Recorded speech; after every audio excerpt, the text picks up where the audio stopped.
Welcome back, everyone. So today I'm going to do a little revisit to my first video I posted on this channel. I kind of watched a little bit of it the other day and I realized that it was done pretty poorly, and now I've got more lights and stuff and things are a little bit easier to see, and I figured out how to actually record videos where you can actually hear what I'm saying. So I thought I would just kind of revisit that, and I wanted to initially do it when I reached my 1,000 subscriber mark, but everybody keeps subscribing, so I'm already up to 1,062 at this point, so I really appreciate all that. Figured I'd just redo it, and I'm gonna do the first video I did, I made it out of the flower out of aluminum and the copper stem, but this is just gonna be an all copper flower today. But I'll list all the tools I use and just kind of go through the steps and stuff. If somebody wants to actually try and make one, that's cool, but if not, hopefully you enjoy the video. So let's get to the making. All right, so I'm already starting to clean this up a little bit, but you can see this piece has been sitting around a while, so you get some of that patina starting to form, and just like fingerprints and stuff over time actually like etch into the metal a little bit. I used to cut all the pieces out first and then sand them. That kind of takes a lot more time, so if you do it first, it kind of eliminates more of that time-consuming sanding. It still takes a little time to do this, but not as much if you're doing each piece individually. I don't even know if I'll be able to clean this piece up as good as I like. So I'll go ahead and get this all cleaned up, and then I'll jump ahead to the part where we're cutting out patterns. All right, so I got my piece all cleaned up here, but I didn't go over the tools I'm gonna use for the process, so let's do that real quick. Obviously we got our Scotch-Brite pad, and as far as our shaping of things, and like on here, you can see the texture on this petal or leaf. I just use like this little jeweler's hammer, or it's like a tack hammer, I can't remember what it's called.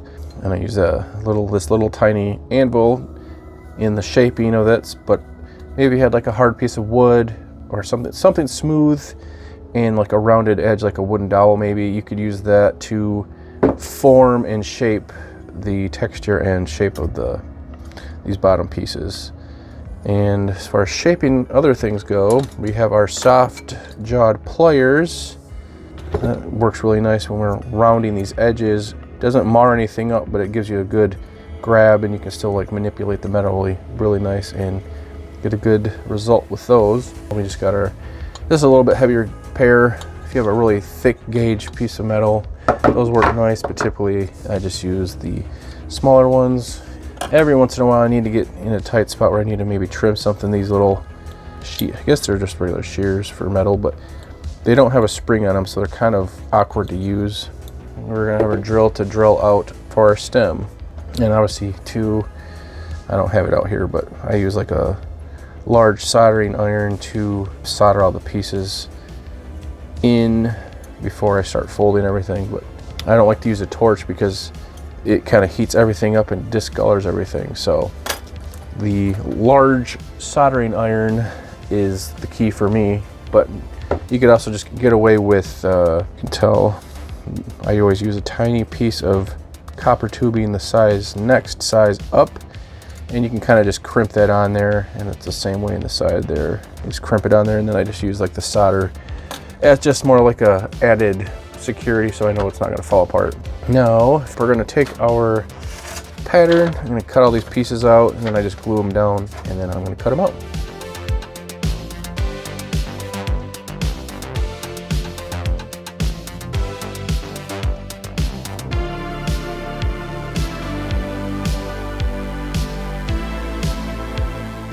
All right, so I got my holes all drilled, and there's one tool I forgot to mention, a little reaming tool. This is nice, so you get some of these burrs off.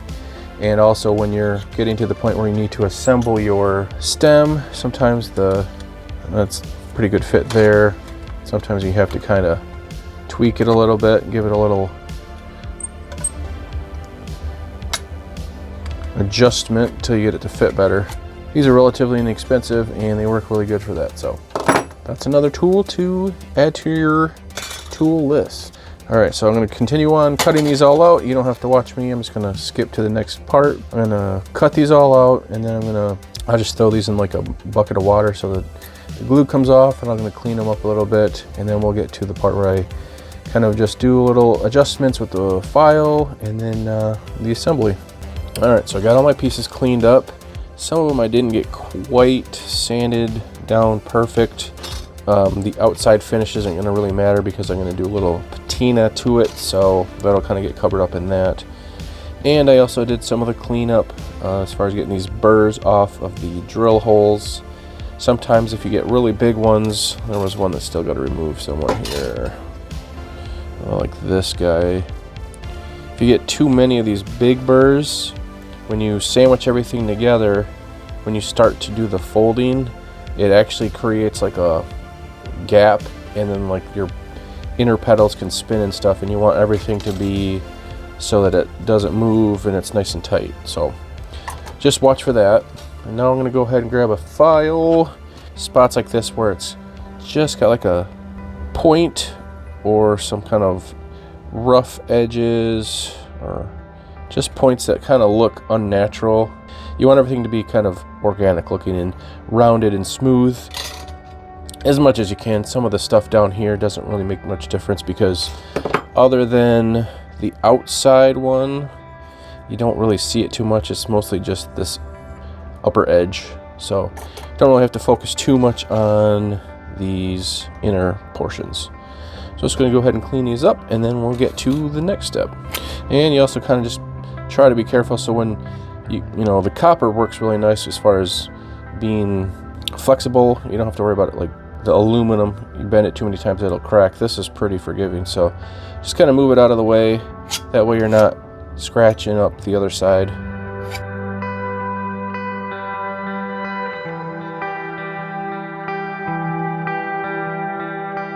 I'm going to go over this one quick with my Scotch-Brite just to help kind of get some more of these scuffs out. There, that's a little better. This will definitely get covered up by the patina, so I'm not worried about that. So now we're going to attach our stem, and I'm going to take the Scotch-Brite too, and I'll just clean this up. Alright, get all our mess cleaned up here. Alright. Get some of my pieces a little wet. Alright, so this is going to be the outside, so that's going to be down. And just kind of pick and choose which sides you want to face the direction. So it's going to be that one. Yeah, so those are all going to be like that. And then, I don't know what I got on here. And then, before we actually attach that, I have to do some texturing on this guy. So let's go do that. Alright, so I got my little anvil mounted in my vise. You don't really have to put it in there, it just helps keep it from moving around. And like I said, if I wanted to, I could just loosen up my vise and spin it around and use this. I just like this because it gives it up higher. Like I said, you could use a piece of wood or just a rounded dowel or something that's firm that you can hammer against that will give that shape. Normally I would use like there's like that line down the center. I would either use like a chisel and just place the chisel on the center and just kind of go along it and create a line, but I don't have my chisel here, so I'm just going to use my hammer, file it down to more of a point so I can kind of create those lines. It doesn't really have to be exact, it's just kind of personal preference. If you're more particular about having straight lines, then you could probably use the chisel. It would work a little bit better, but this works also. So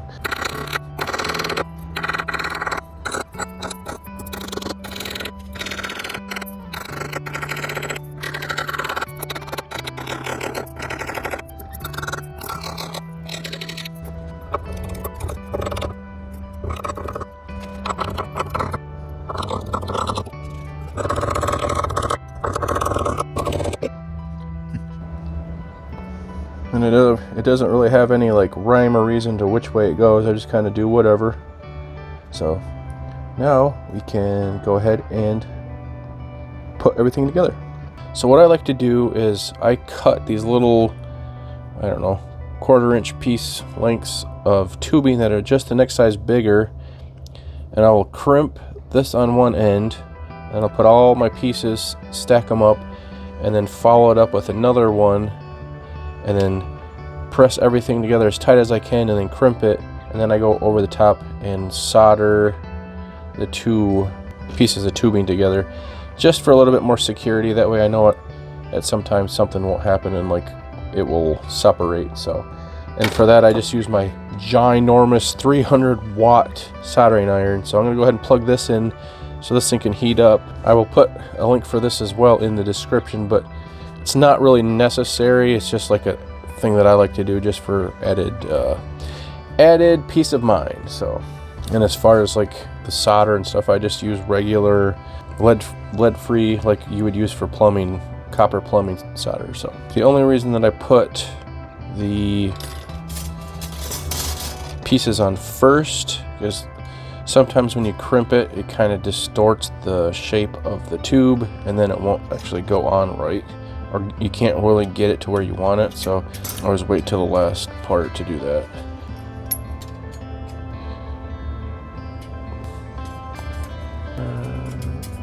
Just take one of our tubes and just make it so that it's flush at the end, and then give it a little, oops, just enough to hold it there. Now I'm going to kind of weasel everything back down to the end and put that on. What I usually do is just kind of hold it in place with my pliers here. I guess they're these side cutters. Push it down, give it a little crimp. And now that's in, for the most part, probably won't go anywhere, but when you start to shape the flower, it can kind of get loose. So I don't know, you probably really don't need to solder it, but that's just how I do it.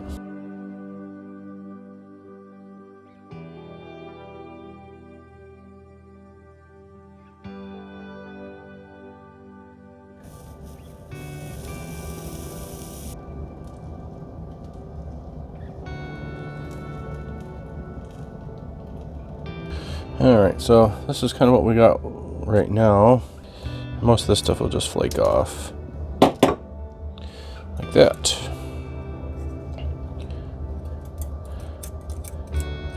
Yeah, all these little pieces don't really stick, but I just want to wash it off and get that flux off of there. And it's also going to be important for like my next step if I have grease or any kind of contamination on the metal. It'll keep the patina from evenly coating the metal. I'll go ahead and clean this up a little bit better while I'm off camera, and then we'll get back to the next step. So we got our flower mounted in our vise. Now I would recommend getting some of these. They're just like a magnetic insert. Another set here.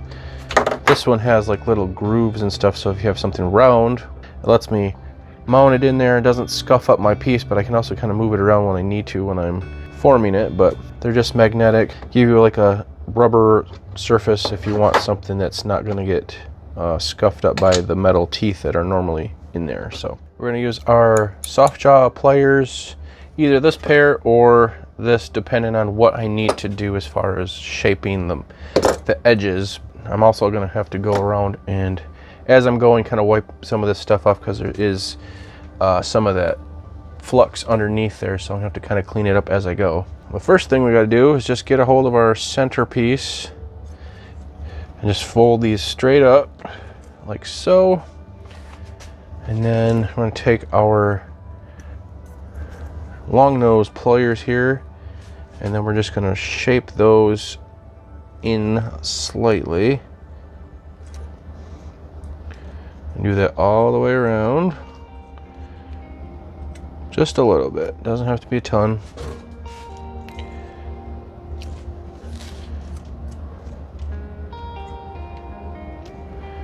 And then I'm gonna have to change my angle here a little bit, but just gonna press them in, and then I'm gonna use my other pair of pliers, and I'm just gonna grab the edge and just kind of round it over. And I'm gonna do that to all of them.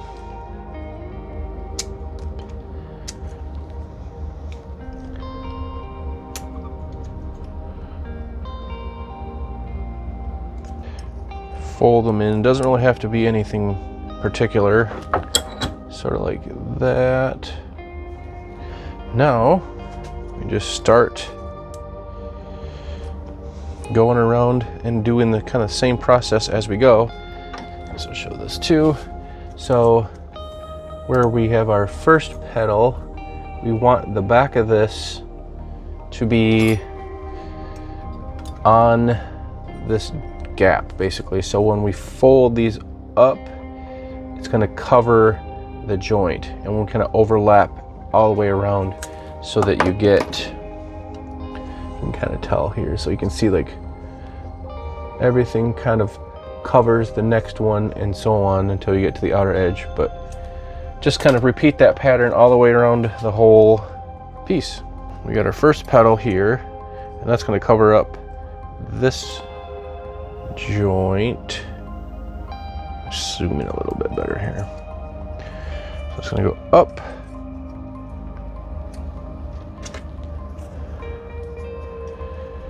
Sometimes they get kind of caught. So I'm going to fold this up, and we're going to do the same thing. We're going to fold the side over, and then I'm going to be right in your face here in a second. Over, and then do the same thing. We're going to fold this down like that, and then we can kind of tweak it a little bit if we need to, however we want it to look. There's no exact way to do it. And then turn it a little bit so we can work on our next piece. I'm going to turn this way so I can actually record and like let you see what I'm doing, because this is awkward when you have a camera in front of your face. So, and I might speed this up, but yeah, we're going to repeat the same thing over and over, just taking our flat piece of metal, and we're going to cup it, and then the top gets folded over. And we're overlapping the other ones as we go. Sometimes might be an instance where it doesn't really work out that way, but try to do it as much as best as you can.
Okay, so at this point you can kind of figure out if you need to adjust anything.